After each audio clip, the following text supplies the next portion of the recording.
कळत नाही का? तू सरळ म्हणते की मोनिका सोबत लग्न करा, सेटल व्हा. कसं? तिला माहित नाही का माझं किती प्रेम आहे तिच्यावर?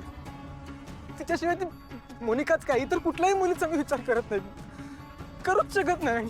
हो हो हो प्रीतम सर, तुम्ही शांत व्हा आधी. हे बघा, मला माहित आहे तुम्ही कधी बी चुकीचं काय बी करणार नाही. आणि मला ही बी खात्री आहे की प्रिया मॅडम सुद्धा तुम्हाला नक्की समजून घेतील. अरू, जर उद्याची DNA टेस्ट आपल्या अगेन्स्ट आली तर?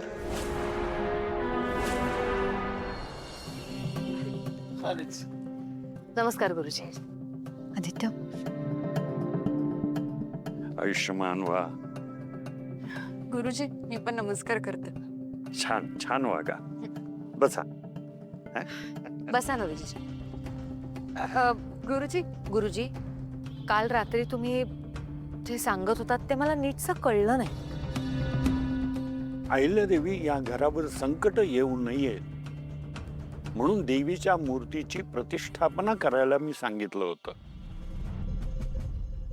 परंतु त्या पूजेमध्ये विघ्न आलं.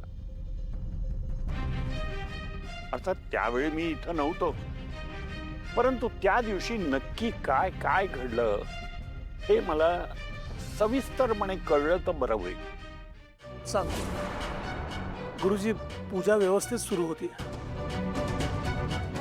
म्हणजे मूर्तीची प्रतिष्ठापना करण्याआधी आम्ही तिचं दर्शन घेत होतो आणि अचानक दामिनीचा पारूला धक्का लागला आणि ती मूर्ती कलंडली. आणि तेव्हाच गुरुजी म्हणाले की आता या मूर्तीची प्रतिष्ठापना नाही करता येणार.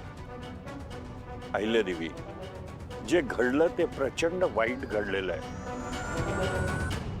आणि त्याचेच परिणाम म्हणून घरावर संकटावर संकट येत आहेत. गुरुजी ऐका ना, यात माझी काहीच चूक नाहीये. मी काहीच नाही केलं. ती मूर्ख पारू आहे ना, ती सगळीकडे असा धसमुसळेपणा करत असते. तिच्याकडून कलवंडली मूर्ती. मूर्ती कलवंडत नाही, मूर्ती कलंडते. कलंडली मूर्ती.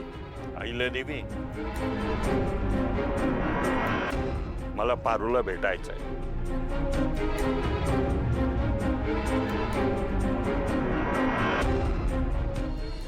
यार उगाच भानगडीत पडलो यार त्या टेस्टच्या. खूप भीती वाटते.